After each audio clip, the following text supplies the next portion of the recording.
As of today, it will henceforth be the official policy of the United States government that there are only two genders, male and female. All right, welcome back, everybody. We're diving into something pretty interesting today, a White House briefing.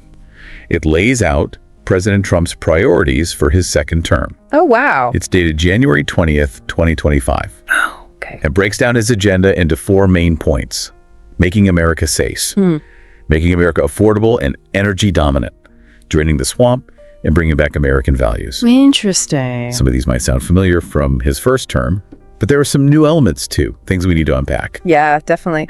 Right away, what really stands out to me is the language. It's very strong, particularly in the Make America Safe Again section. You can feel this sense of urgency when it comes to border security. I agree. It does feel like more than just continuing what he started. It's like a step up, ending catch and release, bringing back remain in Mexico and pushing forward with the wall. Those were expected. But then it goes a step further, talking about labeling cartels as terrorist organizations and even using the Alien Enemies Act. Yeah. That's a big jump. Absolutely. It is. Think about it. The Alien Enemies Act was used during World War II against Japanese Americans. And even before that, during World War I, it was used against German immigrants. So using this against cartels, that sets a serious precedent. And you can bet it'll face legal challenges. And this isn't just about keeping people out. It proposes suspending refugee resettlement completely. I know that's happened before. But usually after something big like 9/11, what kind of message does that send to the world? It could mean a big change in America's role, as a place for people seeking asylum. This, combined with all the talk about deportations and crackdowns, it paints a picture of a much more closed-off America. Then there's the part about the death penalty. For certain crimes committed by undocumented immigrants, didn't Arizona try something similar a while back? And it got stuck in courts for years. Yeah, you're right. There are definitely examples of this type of approach, and it's almost guaranteed to spark huge debate about due process, whether the punishment fits the crime, and the possibility of discrimination. Okay, let's switch gears. Make America affordable and energy dominant again. It feels like a return to energy independence at any cost. Yeah, I see that. Ending climate extremism. Speeding up permits for energy production. Does that mean we're looking at complete deregulation of the energy sector? It could mean rolling back environmental protections, the ones put in place by previous administrations. Remember all those discussions about energy-efficient appliances during Trump's first term? The shower heads, the toilets, the washing machines?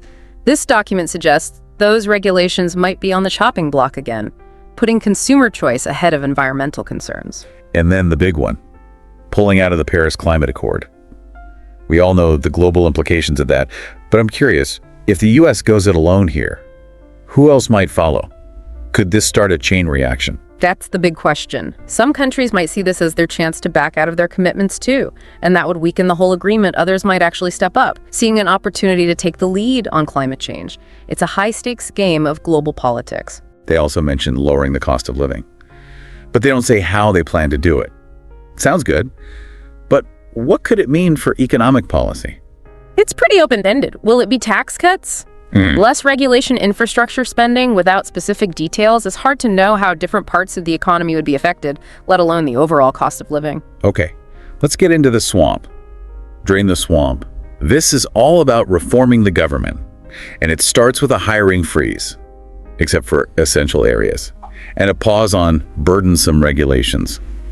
Classic small government thinking in action. It goes beyond that. There's a strong focus on holding government employees accountable, and there's some pretty strong language about ending the onslaught of useless and overpaid DEI activists buried into the federal workforce. That's a direct hit on diversity, equity, and inclusion initiatives.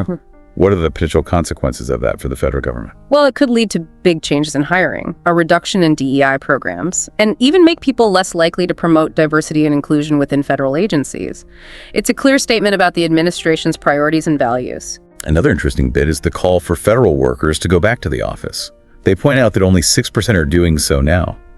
What's the reason for such a low number? And could forcing people back to the office actually backfire? The pandemic really pushed remote work forward, and a lot of federal agencies adapted pretty well. Forcing everyone back could lead to a lot of pushback, especially from employees who are used to remote work, and might have concerns about things like childcare commutes or health risks. It could even make it harder to hire and keep talented people. They also want to end what they call the weaponization of government against political rivals. What's the plan there, and what does it mean for government oversight and accountability? That statement shows concern about using government power for partisan reasons. How they plan to do this isn't clear, but it could mean limiting investigations, changing oversight systems, or shifting priorities when it comes to prosecution. The impact on the balance of power and checks and balances could be huge. It raises questions about how investigations happen, how oversight is done, and whether there's a sense of unfairness in how justice is applied. Right. Yeah. That's a lot to consider. Okay, let's move on to the last section. This last part, bring back American values. It's short, but it could have a big impact. It touches on some really sensitive cultural topics, especially when it comes to gender identity. Yeah, the statement about male and female as biological reality and protecting women from radical gender ideology, that really jumps out. How could this language turn into actual policy changes? And what effect could it have on LGBTQ plus people? Well, it suggests they might roll back protections for transgender individuals, and that could affect things like access to healthcare education, legal recognition. We could see challenges to those anti-discrimination laws that are already in place, and a shift towards policies based on a more traditional idea of gender. There's also a part about naming American landmarks to appropriately honor our nation's history. This seems to tie in with all the controversy about taking down certain monuments, especially the ones connected to the Confederacy. Exactly. It shows they want to establish a specific interpretation of American history, one that emphasizes certain narratives and figures. Remember all those debates about Confederate statues and symbols a few years ago? The statement suggests they want to protect those symbols and narratives, and that could reignite those heated arguments. So if we look at this whole document, what does it tell us about where a second Trump term might go?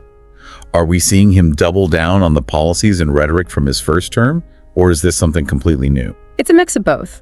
There's definitely continuation of ideas like America first, economic nationalism, and a hard line on immigration.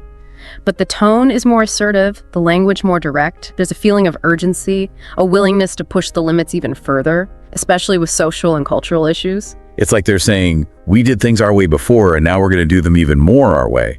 But could that approach cause more division this time?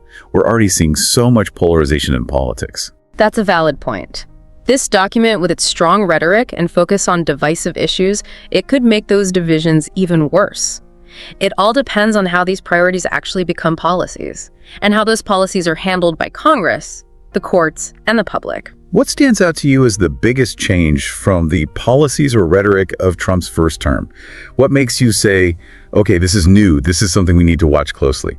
For me, it's the increased attention on cultural issues, especially when it comes to gender identity and how we understand American history. These are hot-button topics that people feel strongly about, and the administration's position on them could have a huge impact on how we talk about social and political issues. You know, it's interesting. We often hear how a president's power is limited by Congress, the courts, and public opinion. But this document almost seems to embrace the possibility of conflict. It feels like they're picking a fight, taking stances that are sure to provoke strong reactions. It's definitely a bold strategy, and it shows a level of confidence or maybe defiance that's worth noting. It suggests they're willing to challenge established norms and institutions, even if it means making existing divisions worse. So we've covered a lot of ground here, from border security to energy policy, government reform, and cultural battles. It's a packed document, full of implications that are still playing out. But for our listener who's trying to take all of this in, what's the key takeaway? What's the one thing they should think about as they go about their day? I think the main takeaway is this. A second Trump term, as described in this document, would be a major change for American politics. It signals a doubling down on certain core beliefs, a willingness to push boundaries, and a focus on issues that are likely to make existing divisions stronger. It's a vision of America that is bold, assertive, and unapologetically centered on a specific set of values.